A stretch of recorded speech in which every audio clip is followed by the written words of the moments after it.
दोस्तों नमस्कार। दोस्तों आज की वीडियो में हम जानेंगे कि माता जी की संपत्ति में विवाहित बेटी का अधिकार होता है या नहीं होता है। अक्सर आप लोगों ने ये चीज़ सुना होगा कि पिता की संपत्ति में बेटी का अधिकार है या नहीं है, बेटे का अधिकार है या नहीं है, मामा की संपत्ति में भांजे का भांजी का अधिकार है या नहीं है, नाना नानी की संपत्ति में माता जी का अधिकार है या नहीं है। इसी प्रकार से माता की संपत्ति में एक विवाहित बेटी का अधिकार होता है या नहीं होता है, आज की वीडियो में हम जानेंगे। लेकिन आपसे रिक्वेस्ट करूँगा, अगर चैनल पर नए हैं चैनल को सब्सक्राइब कीजिए, बेल नोटिफिकेशन ऑन जरूर कीजिएगा। जब भी हम कोई वीडियो अपलोड करें उसका नोटिफिकेशन सबसे पहले आप तक पहुंचे और आप उस वीडियो को सबसे पहले देख सकें। तो दोस्तों आज की वीडियो में हमारी चर्चा का विषय रहेगा माता की संपत्ति में एक विवाहित बेटी का अधिकार होता है या नहीं होता। लेकिन इससे पहले हम जानेंगे कि एक महिला के पास में कितने प्रकार की संपत्ति होती है। जो महिला होती है उनके पास में कितने प्रकार की संपत्ति होती है। पहला है माता या पिता से उत्तराधिकार में प्राप्त संपत्ति। अब यहाँ पे एक चीज सबसे पहले क्या है, माता या पिता से उत्तराधिकार में प्राप्त संपत्ति। हिंदू उत्तराधिकार संशोधन नियम 2005 जब से लागू हुआ है तब से पिता की संपत्ति में बेटियों का भी बेटों के समान ही अधिकार हो गया है। तो उसके हिसाब से माता या पिता की जो संपत्ति उससे अगर संपत्ति प्राप्त हुई है तो भूमि एक महिला के पास में संपत्ति होती है। दूसरी होती है पति या सास ससुर से उत्तराधिकार में प्राप्त संपत्ति। ठीक है, एक ये हो गया। और अन्य कई प्रकार की संपत्तियां होती हैं। मान लीजिए उन्होंने खुद अपने मेहनत से अपने जो उनकी सैलरी थी, जो वो काम कर रहे थे, जो भी कुछ उस पैसे से अगर उन्होंने संपत्ति खरीदा है तो तीसरी उनके पास में वो संपत्ति हो सकती है। ठीक, तो इस प्रकार इतने प्रकार की इनके पास में संपत्ति होती है। ठीक है, तो अब ये जो इनके पास में संपत्ति उत्तराधिकार में जो संपत्ति प्राप्त हुई, मतलब मैके से मतलब माता पिता से संपत्ति प्राप्त हुई, सासू से संपत्ति प्राप्त हुई है, या फिर उन्हें स्वयं अर्जित संपत्ति जो उन्होंने अपने जीवन काल में खरीदा है, तो वो संपत्ति वो तीन टाइप की संपत्ति होगी।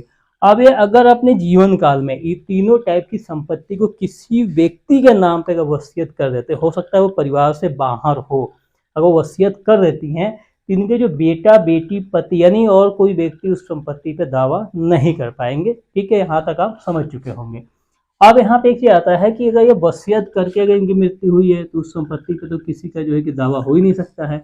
लेकिन अगर अपने जीवन काल में इस संपत्ति को वसीयत नहीं कर पाई तो क्या होगा, तब बेटी का अधिकार होगा या नहीं होगा। तो दोस्तों इस कंडीशन में हिंदू उत्तराधिकार नियम 1956 के अंतर्गत जो वारिस होंगे उनको तय किया जाता है और इसके अंतर्गत इस संपत्ति का बंटवारा किया कब किया जाता है, अगर वो महिला अपने जीवन काल में संपत्ति का वसीयत नहीं की या अपने जीवन काल में उस संपत्ति का बंटवारा नहीं किया।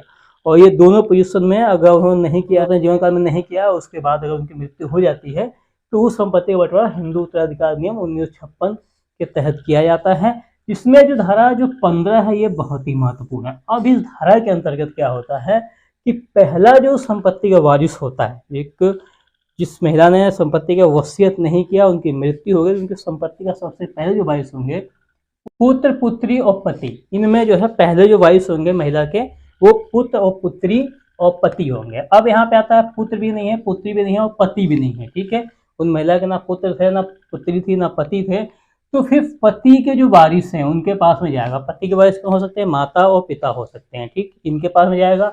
अब पति के वारिस भी नहीं है, तब फिर नंबर 3 पे महिला के माता और पिता को जो है कि ये संपत्ति मिलेगी। जो महिला की जो संपत्ति है, जो बेगर वसीयत की इनकी मृत्यु हो गई, उनकी संपत्ति फिर नंबर 3 पे उनके माता पिता को मिलेगी।